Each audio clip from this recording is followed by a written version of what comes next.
রাজনীতিতে সকালবেলা দেখা যাচ্ছে, মধ্যরাতে বলে দিয়েছে, সেখানে দেখা যাচ্ছে প্লাটের উপর প্লাটন পুলিশ দিয়ে বলছে সেখানেও নো। ঠিক না?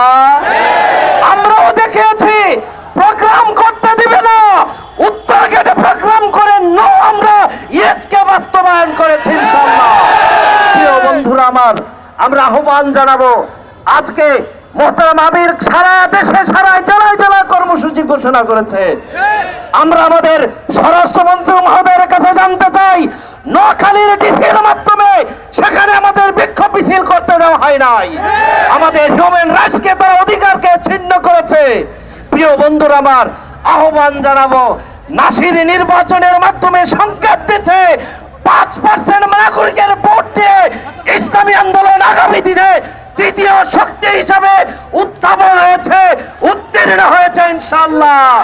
সময়ের শেষ ঘন্টা বাজছে আপনার, আসুন আমরা আগামী দিনে আমিরের নেতৃত্বে রক্ত ঝরা আন্দোলনের জোরদার খোঁজ ধরতে হবে, রাজপথে রক্ত দিয়ে ইসলামী বিপ্লব কায়েমের জন্য প্রস্তুত আছি আমরা ইনশাআল্লাহ। আল্লাহ তাআলা আমাদের সবাইকে তৌফিক দিন। সংগ্রামী সাথী ও বন্ধুগণ, এই প্রতিবাদ সমাবেশের পর্যায়ে বক্তব্য রাখবেন ইসলামী আন্দোলন বাংলাদেশের সংগ্রামী যুগ্ম মহাসচিব অধ্যাপক এটিএম হেমায়েত উদ্দিন। এ পর্যায়ে বক্তব্য রাখবেন অধ্যাপক এটিএম হেমায়েত উদ্দিন।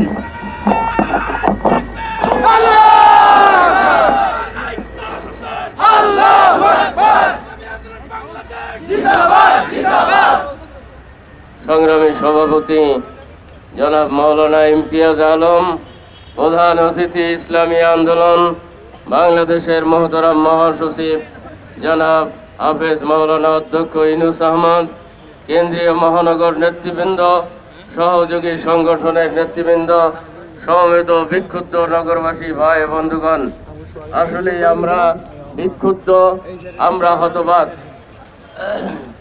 আমরা যখন গণহত্যার প্রতিবাদে মায়ানমারে